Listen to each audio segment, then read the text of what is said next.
Doctor Zainab साहिबा हमारे साथ मौजूद हैं। डॉक्टर साहिबा, जो हम इस वक्त सिचुएशन फेस कर रहे हैं, क्या ये गैर मुतवक्किल सूरत हाल है? जी नहीं, ये कोई गैर मुतवक्किल सूरत हाल नहीं है। ये हमें साइंटिफिकली तो बहुत पहले से पता है। Inter governmental panel on climate change की 6th असेसमेंट रिपोर्ट में हमें बताया गया है कि ये क्लाइमेट चेंज है और इसकी मैनिफेस्टेशन जो है, इसकी तबाहकारियां शदीद बारिशों की सूरत में, मानसून का प्रोलॉन्ग स्पेल, हीट वेव्स और ग्लेशियर झीलों के फटने से, ये सब जो है बता दिया गया था। लेकिन शायद हम लोगों ने उस हिसाब से अपनी प्लानिंग और प्रिपरेशन करके नहीं रखी हुई थी। हमने डिजास्टर प्रिपेयर्डनेस को प्रायोरिटाइज नहीं किया, जिसकी मिसाल ये है कि इस साल हमने डिजास्टर प्रिपेयर्डनेस से 30% अपना बजट स्लैश कर दिया। हमने इन्वायरमेंट का बजट फेडरल लेवल पे स्लैश किया। तो मेरे ख्याल से जब हम प्रायोरिटाइजेशन नहीं करते तो फिर ये मामला तो होते हैं। दूसरी बात ये कि अभी जो हम सैलाब की तबाहकारियां देख रहे हैं, हमारा कोई डिपार्टमेंट, किसी की इतनी कैपेसिटी नहीं है कि इतने बड़े क्वांटम ऑफ फ्लड को या फ्लड सुनामी को मैनेज कर सके।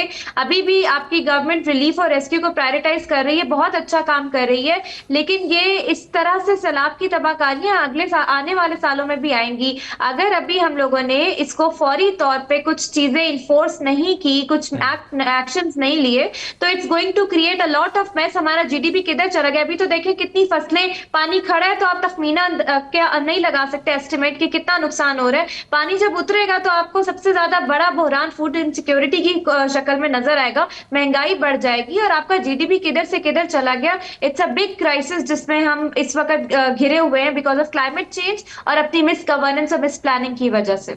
डॉक्टर साहब, आपने कहा कि प्लानिंग बेहतर हो सकती थी, हमने प्लानिंग नहीं की। क्या प्लानिंग हो सकती थी इस सूरत हाल में?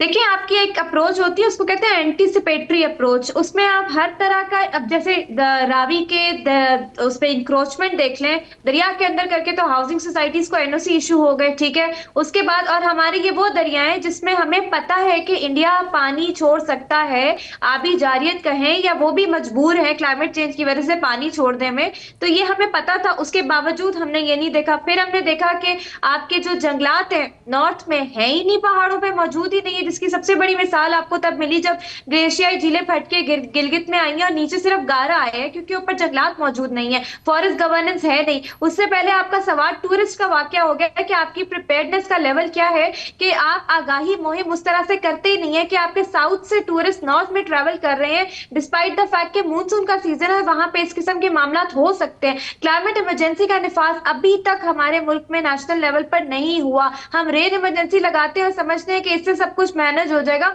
आपके रेन इमरजेंसी लगाने से साउथ के लोगों को पता ही नहीं होगा, या नॉर्थ के लोगों को अब साउथ का नहीं पता होगा कि मामला कितना सीरियस है। आप अवेयरनेस ही नहीं कर पाते, आपकी कम्युनिकेशन स्ट्रैटेजी ही नहीं बनी हुई कि आपने किस तरह से माइंडफुल होकर आवाम को बचाना है, दरियाओं के पास जाने से रोकना है, और ये सारी चीजें, इको टूरिज्म प्रमोट करना है, वेस्ट मैनेजमेंट करनी है, ये सारी चीजें क्लाइमेट चेंज का एक पैकेज है फुल फ्लेज। फिर आपके पास अभी सोशल प्रोटेक्शन की कोई अडेप्टिव सोशल प्रोटेक्शन की स्ट्रैटेजी नहीं। किसान को आप कैसे सपोर्ट करेंगे मुझे बताइए? क्या आप उनको कैश ट्रांसफर करेंगे इमरजेंसी? उनकी जमीनें जो तबाह हो गई, क्या स्ट्रैटेजी है आपके पास? रीलोकेशन की क्या स्ट्रैटेजी है? ये लोगों को आपने फ्लड प्लेन से तो हटा दिया है, वापस क्या ये लोग वहीं जाकर आबाद हो रहे होंगे? अभी कोई स्ट्रैटेजी आपके पास मौजूद नहीं है। सो ये प्रिपेयर्डनेस का लेवल होता है, ये चीजें आप पहले प्लान करते हैं, प्रिपेयर करते हैं और फिर उस पर एक्ट करते हैं, जो हमने नहीं किया है। लेकिन क्या ग्राउंड पर यह मुमकिन है, जैसे पंजाब की अगर मैं बात करूं डॉक्टर ज़ैनब, क्या यह मुमकिन है कि हुकूमत को पता हो कि फ्लड आ रहा है, फ्लड के इम्कानात हैं, लेकिन हो सकता है कि